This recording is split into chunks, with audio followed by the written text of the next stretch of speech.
people like me. You need people like me so you can point your fingers and say, that's the bad guy. That's the bad guy. That's the bad guy.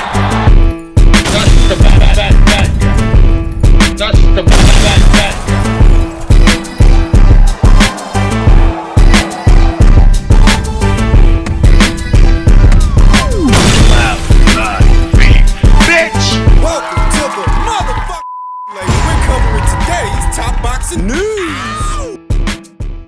Okay, we'll start with this. What is our last look at Amanda Serrano's ring return this weekend on her native island of Puerto Rico against late replacement Reina Tellez. What can we expect? My initial reaction to Reina standing in for Erica Cruz as a result of Erica's snafu with Vada was a positive one because Reina, like Erica, like Amanda, is mostly a mid-range fighter. So what that essentially means is Reina's not going to run from Amanda. She's not going to run from the smoke, run from the exchanges. She's going to pursue them because she is a mid-range fighter, 15 years younger than the reigning champion. 15 years fresher. What that might translate into is a slight speed advantage for Reina Tellez, the younger, fresher fighter with the fresher set of reflexes, though perhaps not the bigger punch. I think Amanda's got her beat in that department. This is a very big step up for Reina Tellez, who likely isn't used to a fighter being able to push back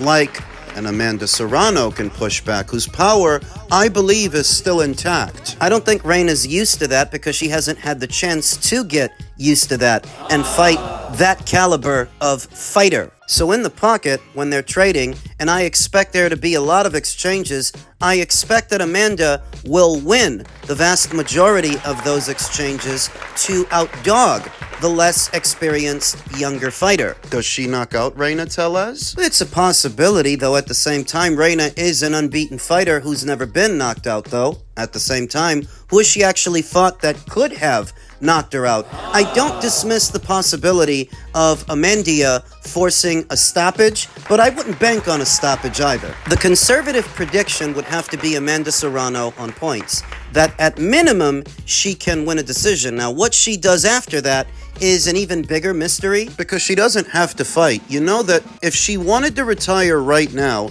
she's made enough money that she can do that comfortably and fully step into her role as the overseer of MVP's female division. She doesn't actually have to fight, but she still has 2 of the 4 major titles in the featherweight division. The other 2 are held by Nina Menka and Tiaria Brown. I don't get the sense that Amanda, at 37, having made all the money she's made and having already been undisputed at this weight, is going to kick off another undisputed run. She's already been undisputed at this weight. So is this Amanda's swan song? I'm not sure. That's what makes it a mystery. Amanda Serrano, if she were to stick around beyond the Reina Tellez fight, could theoretically fight the winner of Scottney versus Flores. Whoever wins that fight becomes undisputed and likely doesn't stay at Super Bantam, moves up to feather, and if they do, Amanda would be there with 2 titles for them to fight for. Theoretically. She could reschedule a fight with Nina Menka, who she was originally supposed to fight in what was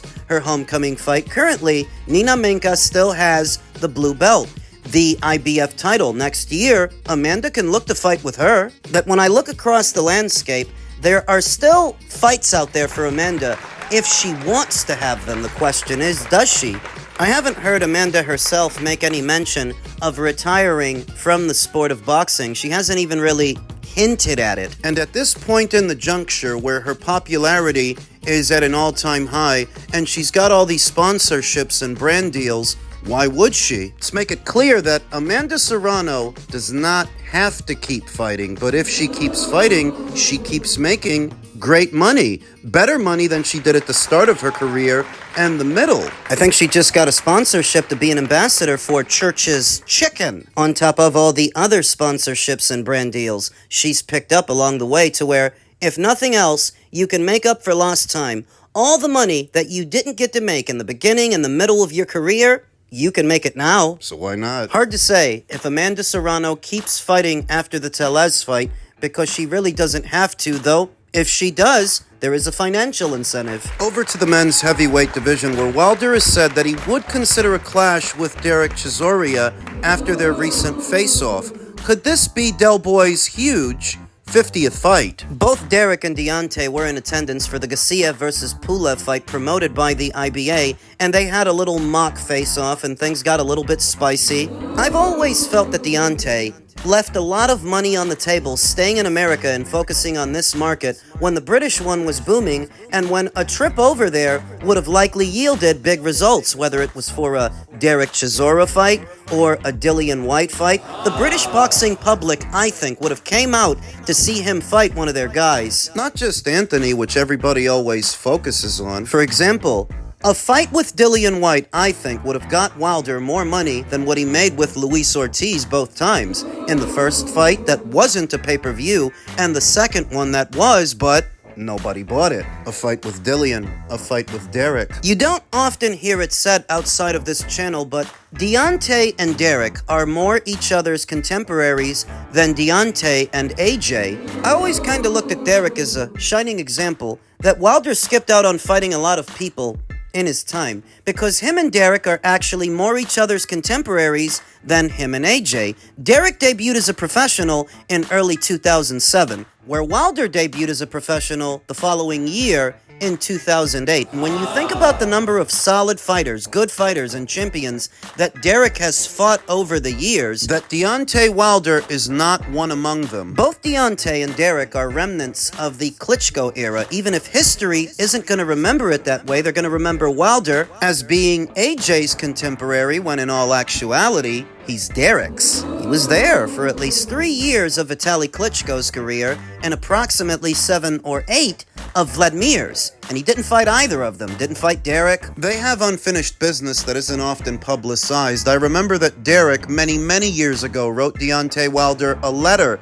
expressing his desire to face him. This is before Deontay won the WBC title. This might seem like a hot take to some people, but I think that if Deontay would have ran into that Derek from years ago, Derek would have beat him, because stylistically Derek was all wrong for Deontay. A flat-footed, uncoordinated fighter with no cardio, relying on a single punch to get the job done. And maybe he lands that punch. Maybe Derek lands something on you. Harold Sconeers did, and Harold Sconeers isn't better than a Derek Chisora. Harold Sconeers sat you down at Fantasy Springs. To a lot of people, came close to knocking Wilder out. So that if a glorified club fighter like a Harold Sconeers could do that, just imagine what a prime Derek Chisora could have done. He throws a looping right, too. Stylistically, I think that would have been a nightmare for Wilder. A shorter, stumpier, stockier fighter, bobbing and weaving and throwing looping punches over the top as Wilder lets go of that lazy jab that doesn't quite protect that side of his face. Looking to set up that big right. Derek Chisora crashing the pocket and crowding him, working him mid-range to inside. He wouldn't give Wilder the real estate to get off that big right hand. That if they would have fought back then, when they were both younger men, Derek might have got him. How did Fury get him? Stepping into his jab and leaning on him, pressuring him, pushing him around. What do you think a prime Derek Chisora would have done? Though for all the hullabaloo about this fight and what didn't happen between them, could a fight happen now?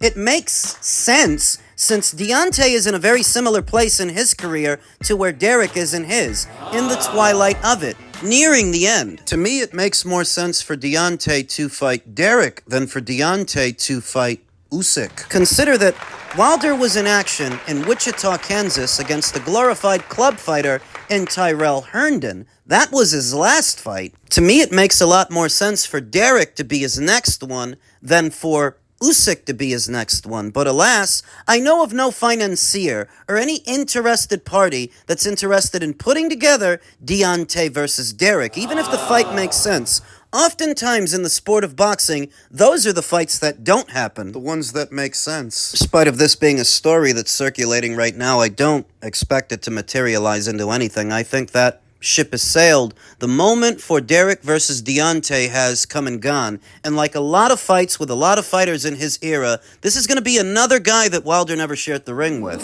Just saying a lot because he's been around for close to 2 to 3 eras. He didn't fight anyone of note during the Klitschko era. Barely fought anyone of note in this era. And when he did fight somebody solid, they beat him, whether it was Fury or Joseph Parker or Zhilei Zhang. I mean, if he really is en route to an Usyk fight in the coming calendar year because Usyk wants to give him a shot, then that rules out a Gassiev fight, which Wilder entertained, a Derek Chisora fight that he also entertained because Usyk, if he gets his hands on him, he's gonna beat him, and he probably stops him. See what happens. Elsewhere in the heavyweight division, on the heels of yesterday's tragedy that played out in Nigeria, Anthony Joshua's boxing future is in doubt after fatal car crash. Fears the star, 36, has suffered more severe injuries than initially thought, with a $100 million Tyson Fury mega fight in the balance amid psychological trauma. Let's establish a few things about Anthony. Anthony's not fighting here and now still because he has to, because he needs the money. In all actuality, he's already made enough that he could have retired comfortably a few fights ago, in tandem with what residual revenue he makes outside of boxing. He could have retired years ago from all the money that he made, and here today, he could retire right now on the heels of this tragedy, because it's not like he needs the money, he just made a bunch of it knocking out a YouTuber in Jake Paul. Furthermore, Perspective. you were just in a near-fatal car accident. Near fatal for you, but fatal for your friends. So how do you muster up the interest and the energy to still engage in these trivialities when you've lost two people that were so close to you? Can you do anything after that in this sport with the same conviction? At this point, I think that boxing is the furthest thing from Anthony Joshua's mind. Would seem a triviality, a distraction, as he once put it. I remember some time ago somebody sat down with him, and he was talking about his grandpa, and how these days he's so old he can't care for himself, but when he was a younger man, he was so focused on his job, so driven, what is now a triviality. Those were Anthony's words, gesturing to the surrounding environment that all this stuff people do, it's just a distraction, because after a while, priorities change. So who's to say here and now that that doesn't apply to him? The ghastly sight of both of your compatriots, your buddies, sprawled out on the pavement, Now deceased. Do I think Anthony can muster up the interest to keep fighting? Is that even interesting anymore in light of something like that happening? He seems like a guy who walks around with a lot of baggage already, and this would have just added to it. psychological baggage, things that maybe he's struggling with upstairs. This? can't make it better. So when I think about what's supposed to be the big Tyson Fury fight and whether or not Anthony will continue to box after this, there's a chance that he does because he might want to soldier on, but separately, You know, he is that kind of guy. that might continue. He'll put on a brave face, go out there and give it his all. He has that kind of character, though separately, I wouldn't be surprised if he doesn't fight again. What was surprising was a rather insensitive and tactless tweet from a former content creator who goes by the name Tommy Guru, El Guru. Big Tyson Fury fan, this guy. Pasty, pale, pear-shaped, you know the type. I guess he was trying to be edgy when he said that the excuse to duck Fury again has just fell into Eddie Hearns' lap. What you have to understand is, Cougs, AJ has just been involved in a fatal car crash. He won't be ready for Fury until 2027. I mean, when has Anthony Joshua ever skipped out on fighting Tyson Fury? When was AJ ever the one who avoided Fury? Struggling to address the inane stupidity of what's supposed to be this boxing take in light of the tragedy. When the fuck has that ever happened? When was it ever the case that Anthony was avoiding a fight with Tyson? Tyson's the one who periodically retires whenever the mood strikes him. Tyson's the one who made a decision upon his return to boxing after his initial retirement to focus on Wilder and not Anthony. Even though the fight with Anthony would have been many times bigger, Tyson made his choice. And this is when Anthony is still an unbeaten fighter in possession of 3 of the 4 major titles, worth substantially more money than a Deontay Wilder. Who did Tyson choose to fight? Who did Wilder? They chose each other because they both viewed each other as an easier lick than the other guy. Wilder chose Fury because Fury was recovering from obesity, cocaine addiction, and depression. And Fury chose Wilder because everybody knows Wilder can't box worth a damn. That addresses the boxing aspect of it. Now for the decency, or the lack thereof. I don't know what kind of person would think this is funny, but if what Tommy wanted to do was make people laugh, He should have posted a picture of himself with his shirt off. That would have did it. I don't know if this was just rage bait, failed attempt at humor perhaps, him trying to be edgy, but there's nothing funny about what happened yesterday. As much as I didn't like Errol Spence Jr., in the thick of what was the Crawford buildup, when he had that car accident, my well wishes went out to him. For a speedy recovery, that he wasn't too badly damaged as a result, that he would return. It's nothing to play with. 2 people are dead. That is the fundamental problem with the internet. It always has been. It connects people that should not otherwise be connected and platforms people that really don't need one. Cowards. Of course, Tommy the Edgelord doesn't attach a face to what are these insensitive and disgusting tweets. Coward. In essence, he's at odds with himself and who he is underneath, that you don't want to attach your face to the kind of person you are, and you're giving it away with bullshit like this. Unless somebody recognizes you in the real world. Doesn't want to be associated with the behaviors that he displays on the interwebs. And this is not a young guy. I've seen what Tommy looks like. This is not a teen or a tween. If it were, I could see.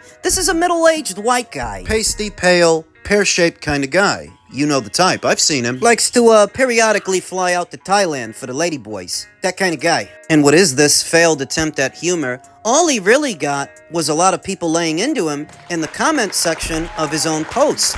I don't know what reaction he was expecting. Guy's a piece of trash. And that's the problem with the internet. It platforms a lot of pieces of trash. A lot of people you don't otherwise need to see, be connected to. Tommy Toon thought he was funny. Wanted to make people laugh. Though I reiterate, if what he really wanted to do was make people laugh, he should just post a picture of himself. That's the real comedy. The real tragedy.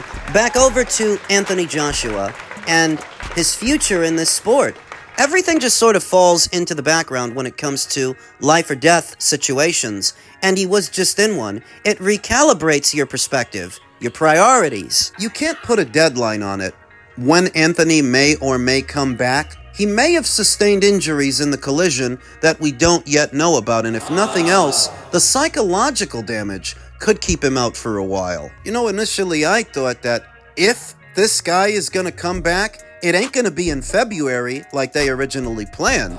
Maybe late March at the earliest, but now, with the dust having had time to settle on this story, yeah, I don't think he returns in March either. I don't know that he returns at all. He has the kind of character that he might want to soldier on. Though I think it would be very difficult to come back to the sport and go through the motions and do anything with the same conviction that he did before. It's already hard to do over a long duration of time, but after experiencing something like that, Recalibrates your priorities. Reminds you of what's really important. For someone who already has enough money to retire on, I wouldn't be surprised if he retires. whatever he does, I wish him all the best.